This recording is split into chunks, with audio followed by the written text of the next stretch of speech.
ready to go. Hello, my name's Wayne Calk.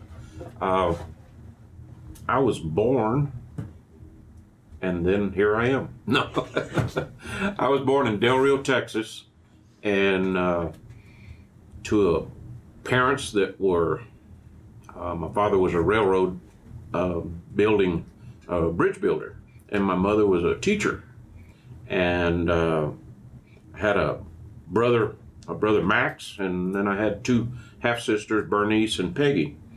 And I guess two of those, the mom and pop, were influential in their own ways, kind of in a minor way, about my cooking, in that mother was a school teacher. She would get us up and, you know, we'd start off with oatmeal, which I hated, and we would have oatmeal every day. And but you know, it progressed. She did other things. She did Mexican cornbread. She did chicken fried steak. She did fried chicken, you know, all of that sort of stuff. And it was just kind of through osmosis that I picked up from her those sort of things. And I think I learned fundamentally how to make gravy from her by not just, Mom showed me how to make gravy, just watching and seeing that, you know, common sense tells you you need to add this or don't add too much of that, and then it kind of comes out all right. And you know, I didn't get into cooking. That knowledge was there, kind of waiting to get some water and feed it so that it'll grow. And then my dad, he would come home on the weekends from the railroad, being out on the job, and when we were little kids, my brother and I, we would go out on the gang. He had about 16 men that worked under him. They would build bridges, and whenever a bridge would get washed out, they'd rebuild it and so forth. Anyway, he would stay out there on the gang, and they had a commissary, and they cooked for them and so forth. But his quarters was a boxcar that was converted to living quarters, and he had a high shelf that had a 2-burner stove on it, and he had an old cast iron skillet in it. And when he got ready to cook, it was, I mean, it was quick. In 5 minutes, he would fix breakfast for the 4 of us and just don't get in his way. And it was usually bacon and eggs and sugar toast. And boy, it went fast. I don't know, he had it down to a science, because you just didn't spend much time cooking and that sort of thing. But I think that speed of cooking and so forth is something else I kind of got through osmosis and just watching him and so forth. Something that was really special, my sister Peggy discovered, several years ago. She has since passed. But she said, Wayne, I found a Calk brand in the courthouse in Jourdanton, which is down south of San Antonio, or east of San Antonio. And I said, really? I said, how'd you find that? And I don't remember the story about how she found it or why she found it or why she was even there looking. But it was the Calk brand, which is basically if you looked at it, it would be a C with a line down like that. And it spelled, oh, you know what? It's here. That's the brand. And that's the C, and if you look at that part would be the A, that's the L, and that's the K. And she says, I don't know why our great-great-granddad, who had a ranch down there in Atascosa County, would have done a CX for his brand. I said, Peggy, I saw it immediately. I said, that's what they call a Calk Connected, so it's C-A-L-K. I said, that's the way, that brand spells out our name. He said, wow.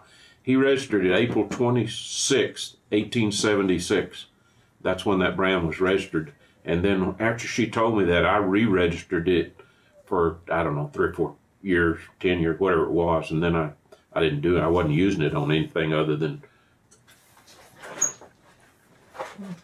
stuff like this. So anything that slows down or is not moving, I'll brand it. So, but that brand was my great-grandfather's, Elijah Clayton Calk. And he registered that brand. And that's, of course, for those of you that know, that's where all the trail drives started, down in South Texas and right in that area. And I've looked and looked to try to find out any kind of information that I might have from him, and I never could find anything. So one time I just started writing a journal like I was Elijah Clayton, and I was putting together a trail drive, and I'm still working on that. But let me go back a little bit. After high school, I went to Sul Ross University in Alpine, and I didn't know what I was going to major in. My brother had already been there and was just about to graduate when I got there, and I thought, well, what am I going to do? My counselor had already told me in high school that, you know, I'd be wasting my money if I went to college anyway, so, you know, you need to think about something else. But I foxed him and went to college. I majored in business, and then I got into an accounting class. And I remember me in accounting wrestled around quite a bit, and I went up to the department chair, Miss Kay, and I said, Miss Kay, how naive I was. I said, do you have to have accounting to major in business? She said, yes, Wayne. And I said, thank you, Miss Kay. So I went downstairs. That was on the 3rd floor at Sul Ross, and went down, and I ran into my friend Bobo McCarson on Comstock, and I said, dang, Bobo, I don't know what I'm going to do. He said, well, why don't you major in shop? And I said, shop? What's that? He said, you know, woodworking, metalworking, photography, and all that stuff. I said, you can major in that? I said, yeah, you can even get a job and teach it. I said, wow, that's cool. So I went over, and there was a new gentleman in the department by the name of Bill Levitt, and I talked to him, and he convinced me that this was the way to go. And I could tell you stories about him, but he was influential in my life in a lot of ways that, other than cooking. As I was growing up, I went to middle school, and I was in my first industrial arts class in the 8th grade with a gentleman by the name of Glenn Benson. And after I went through class and so forth, we became fast friends. After I got out of high school and college, and we were friends for 50-something years. But he was very, very influential in what I learned about cooking, and a lot of fried foods and things about don't be afraid to try something. And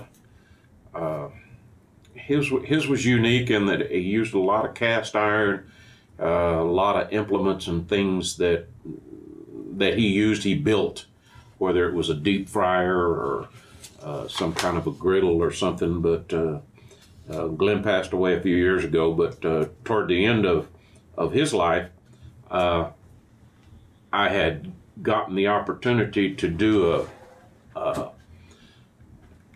take my chuck wagon down into South Texas and cook for a hunting camp for, I don't know, we did that 3, 4, 5 years.